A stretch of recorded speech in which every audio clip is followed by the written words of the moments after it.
Hello বন্ধুরা, সবাইকে শুভ সন্ধ্যা। তোমরা সবাই কেমন আছো? আশা করছি যে যেখানে আছো ভীষণ ভালো আছো, আমিও ভালো আছি। তো যাই হোক, দেখো সন্ধ্যেটা হলেই মুখটা যেন কেমন মানে মুখ মন সব মনে হয় শুধু খাই খাই, মানে কিছু একটা খেতে ইচ্ছে করে। আর তার সঙ্গে আমার ছেলেগুলোও কিন্তু তেমনই হয়েছে, মানে আমার মতো সন্ধ্যে হলেই মনে হয় যে কিছু একটা খাবে। তো বিকেল থেকেই ওদের বায়না, মানে যেটা খাওয়ার ইচ্ছে আর কি, বিকেল থেকেই বায়না শুরু করে দেয়। তো আজ বায়না করেছে পাস্তা খাবে। এই দেখো দুজনে বসে আছে, খাওয়ার জন্য বসে আছে, পাস্তা খাবে।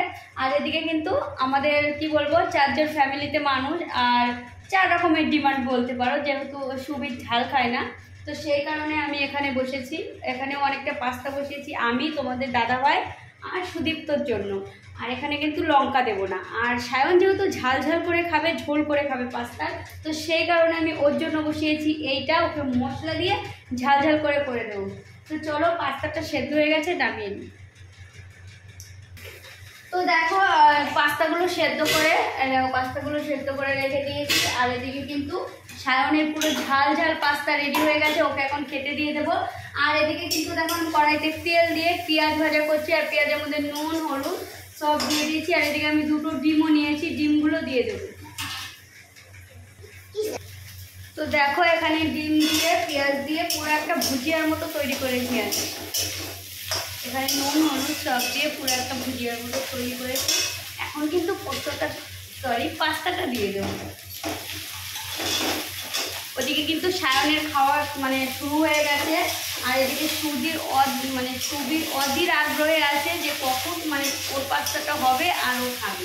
আর সত্যি কথা বলতে এই গরমে রান্না করতে যে এত কষ্ট, সেটা আর কি বলবো। এখন বুঝতে পারি যে রান্না করতে কতটা কষ্ট। আমি যখন ছোটো ছিলাম মায়ের কাছে রান্না করতাম, এটা খাবো সেটা খাবো, তো এখন বুঝতে পারি যে মায়েদের কতটা কষ্ট হয় এই গরমে রান্না করতে।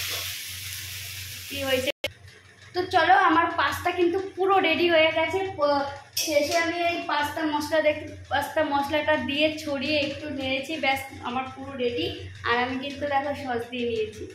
আর এদিকে দেখো কি অধীর আগ্রহে আছে, অপেক্ষায়, ও কখন খাবে। ও ভাবছে এটা মা খাবে, তাই তো।